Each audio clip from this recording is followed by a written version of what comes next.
first down. They hand off to Marlon Mack. Huge hole, 50-yard line. He's at the 40, still going near sideline. He's at the 10. He's at the 5, and he will score. Touchdown, Marlon Mack. Touchdown, INDY.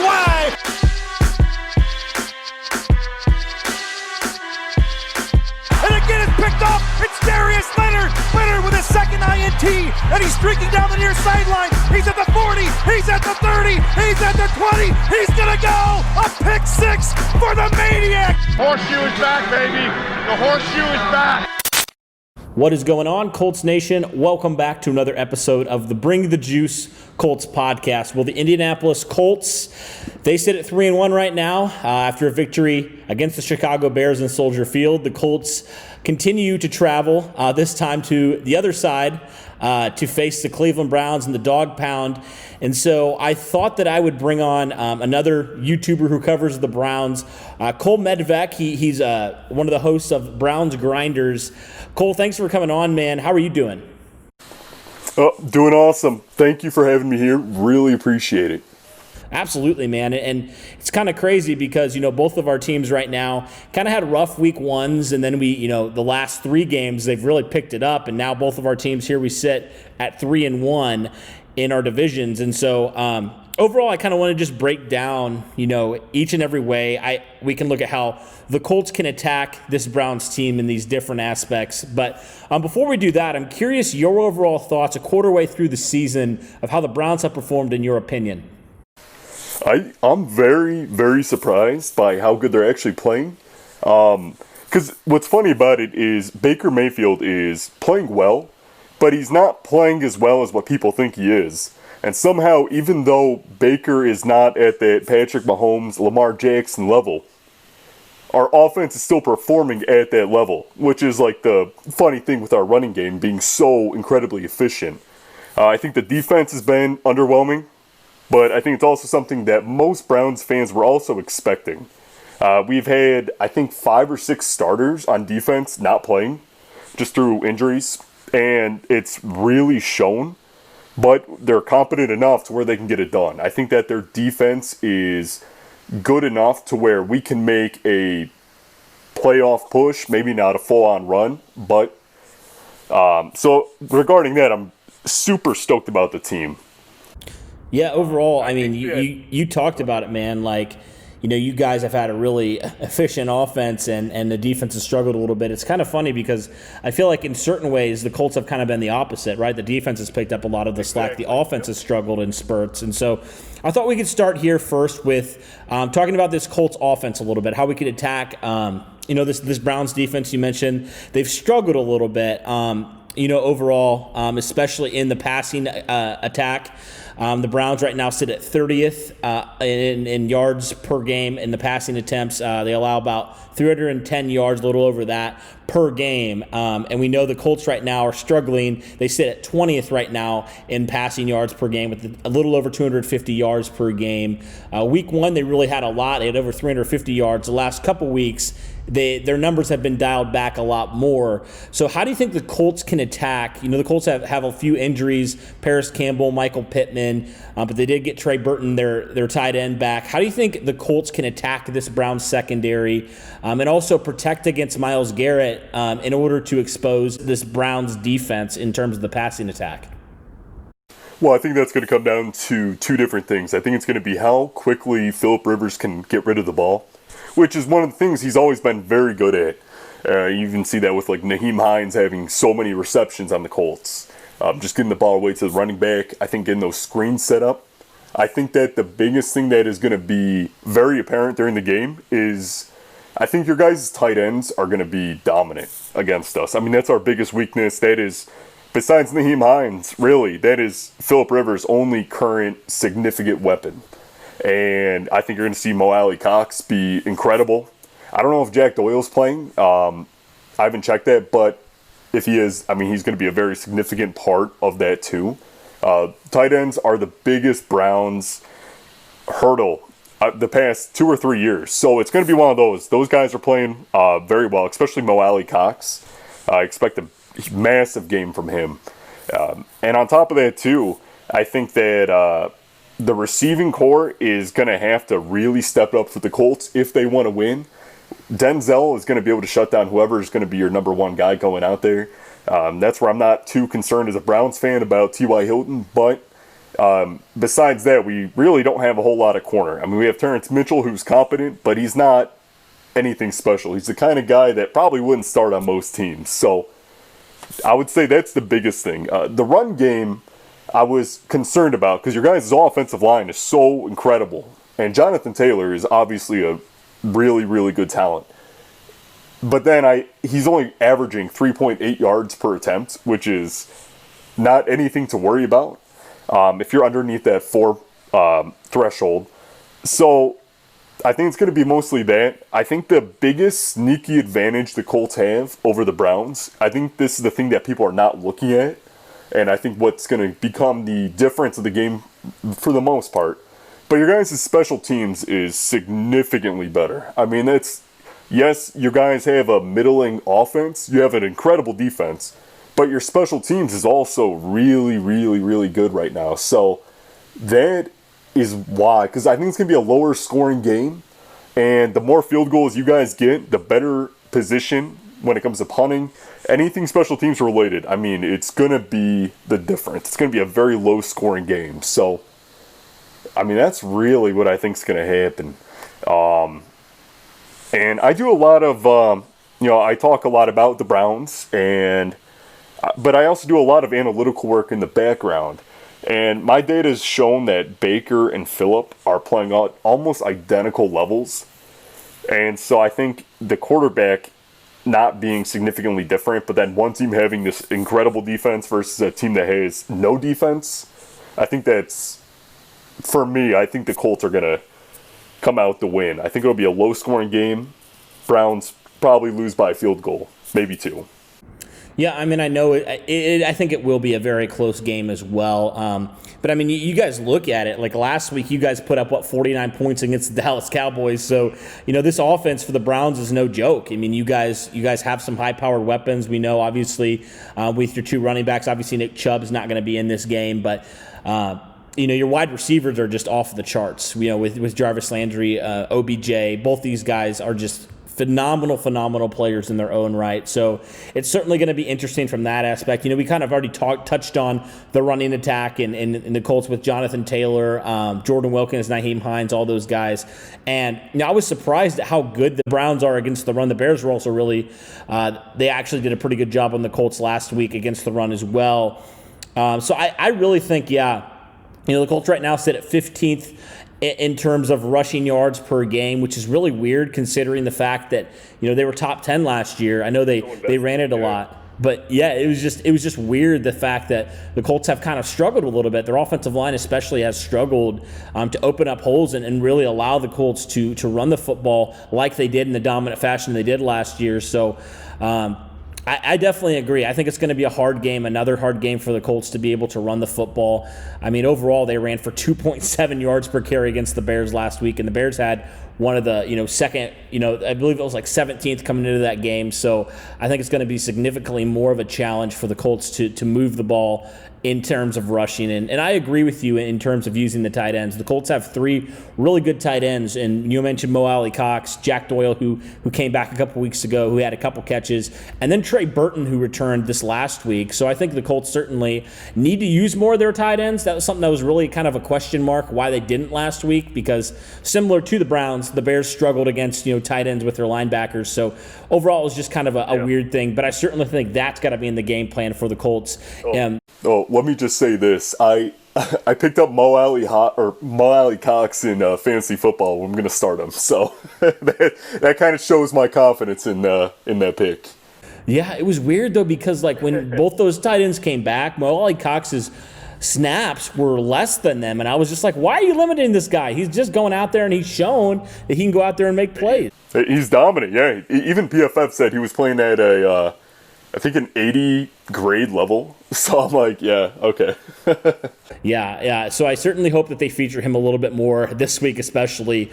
And let's talk about now. Let's flip it over to the other side. Let's talk about this Colts defense. I mean, so far through 4 weeks, this Colts defense has been the best I've ever seen this Colts defense ever since I've been a fan, ever since I've covered the team.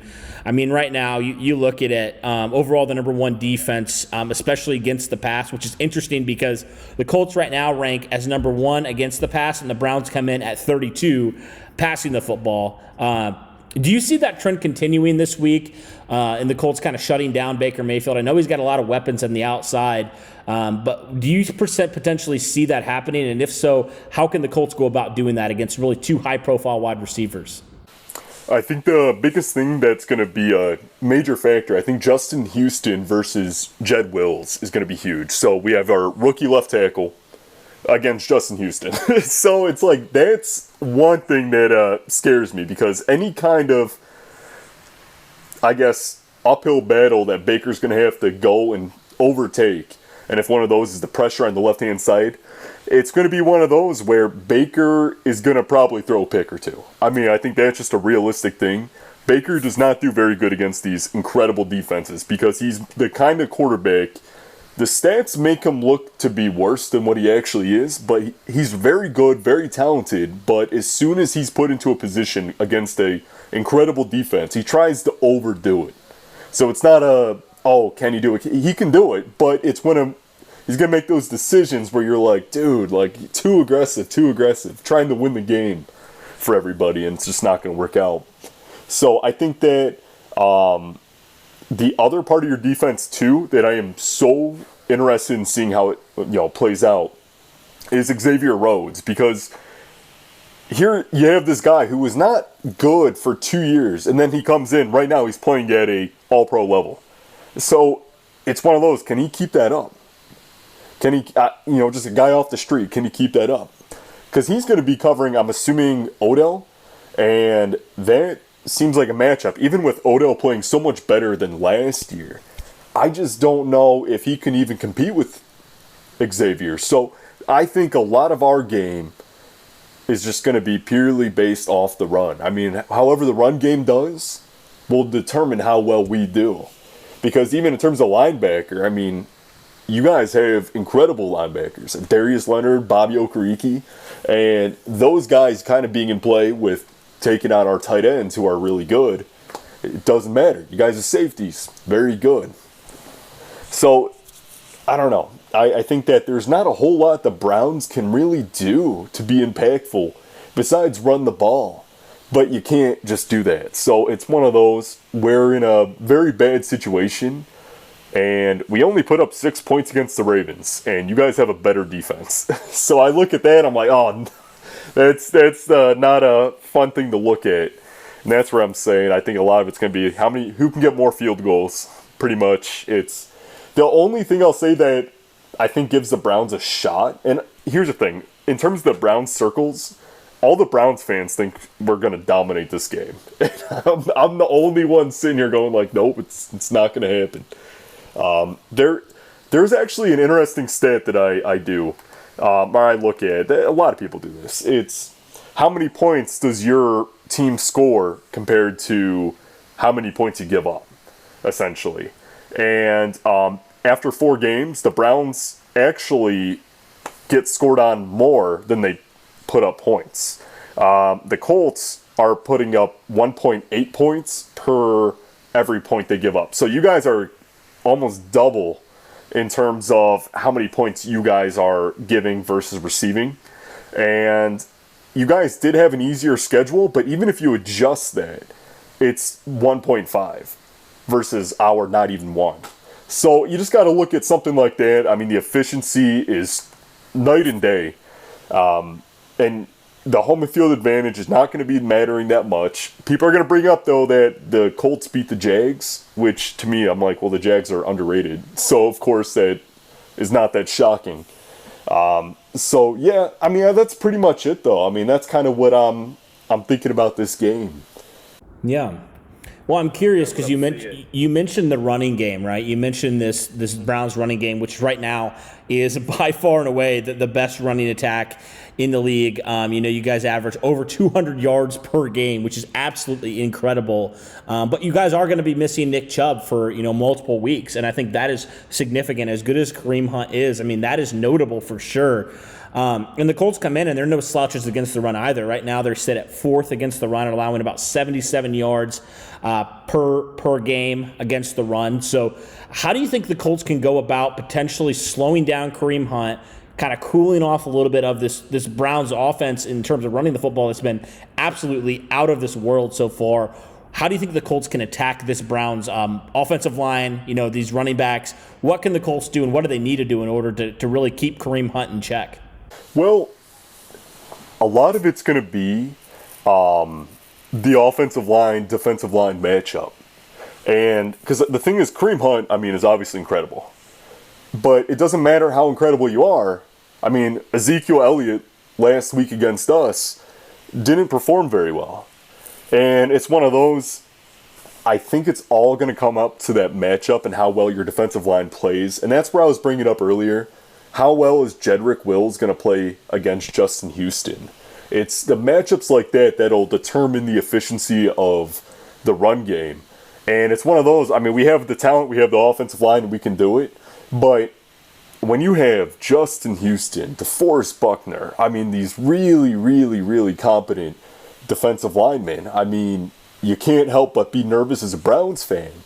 I think that a lot of it is going to be the Colts are going to try to force Baker Mayfield to win. And it's a matter of fact, it's like, well, can you do that against the number 1 ranked defense? And I think it's going to solely come to that. And it's going to be putting it all on Baker Mayfield.